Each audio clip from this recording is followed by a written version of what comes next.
পিএসএলের এবারের আসরের মাঝপথে এসে দল পেলেন সাকিব আল হাসান। তবে লাহোর সাকিবকে চাইলেও কিছু আনুষ্ঠানিকতা রয়ে গেছে।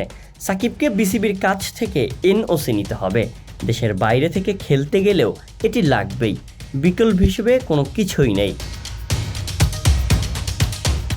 তাই লাহোর কালান্দার্সের ডাক পেয়ে বোর্ডের ছাড়পত্র পাওয়ার চেষ্টায় আছেন সাকিব আল হাসান।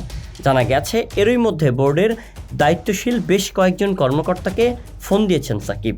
ফোন দিয়েছিলেন তার ক্রিকেট গুরু ও বিসিবি পরিচালক নাজমুল আবেদিন ফাহিমকেও।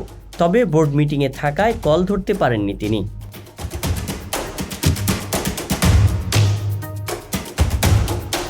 আজকের মধ্যেই এনওসি পেয়ে যাওয়ার কথা রয়েছে সাকিবের। সেটা হলে পিএসএলের বাকি অংশে লাহোর কালান্দার্সের হয়ে খেলতে দেখা যাবে এই অলরাউন্ডারকে। এদিকে সাকিবকে কেনার বিষয়টি এখনও আনুষ্ঠানিকভাবে জানায়নি লাহোর কালান্দার্স ফ্র্যাঞ্চাইজি। তবে সাকিবের ঘনিষ্ঠ সূত্র থেকে জানা গেছে লাহোরের কাছ থেকে প্রস্তাব পেয়েছেন এই allrounder. Shayan Sabbir, BD archive.